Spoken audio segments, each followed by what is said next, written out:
We now learn as well that young women are more likely to be out of work on sick leave than with children. This is sort of two stories in one here, which is what women aren't having children anymore, which is very problematic. No one's had a neonatalist policy for years. Also, we keep talking about it in the framework of women. A lot of the fault, I think, lies with men. Men have become increasingly irresponsible and don't want to be tied down in relationships and to families, and we need to talk about that. But also the idea here that the majority of people who are on sick leave now are the young people. It's 16 to 24-year-olds. And when you look about these people on sick leave, 42% of young people are not at work because of a mental health problem. I'm sorry, there's no such thing. You can't catch a mental health problem. It's not contagious. If anything, going into the workplace is probably the cure for a mental health problem. We've got a big issue here and no one's being firm enough to tackle it.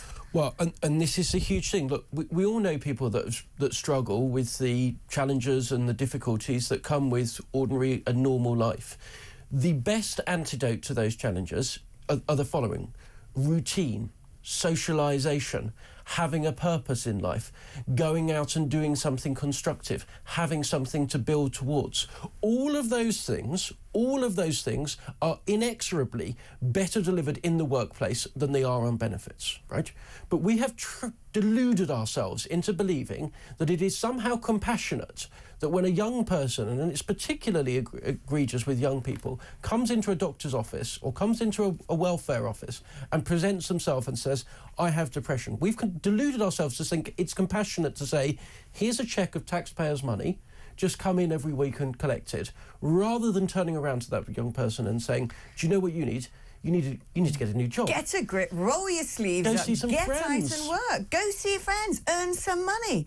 And the other thing that we need to talk about, which frankly we're not doing enough, is the neurological rewiring that social media is having. It's not a coincidence that so many young people especially have mental health problems because, frankly speaking, sitting there and just scrolling through video after video after video, thumbnail, 30 seconds here, 13 seconds there, and getting these hits every time, these sort of rushes of whether it be dopamine, whether it be adrenaline, whatever the hormonal endocrinological reaction is to the content that one is reviewing, whether or not it's a triggering news item, whether it's just stimulation from seeing a cat play the piano, or whether it's adult content. This process of just looking at lots of bits and bobs all the time on the brain and going into this meta world, which isn't out there, it isn't the flesh and blood world of proper socialization, is actually having an impact on rewiring the brain. It's fundamentally changing the way that our neurons fire and interconnect ideas, which are then putting people into these sort of bottom-of-the-well syndromes, the doldrums, if you will, for want of a better phrase, where they find it very difficult to engage out there like a normal social animal, like, as humans are evolutionarily supposed to be.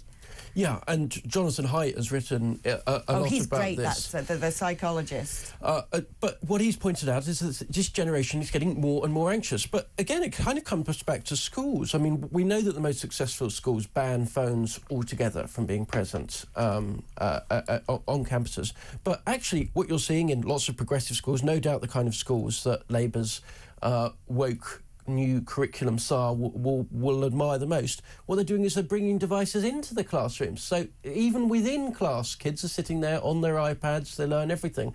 And it is profoundly, profoundly dangerous because, in actual fact, real work, the kind of things that gives you long-term satisfaction, contentment, a sense of achievement, it's not quick, it's not instantaneous, it's not a flick of a hit here, I'm bored with this, flick it on there. No, it requires long, hard, determined work when nobody's watching. And when you've done that, when you've built something, then you have real satisfaction. And we have lost that completely as tech companies. And I think there is a role here, you wouldn't normally hear me saying this, for the state to step in and do more here. I think so, yeah.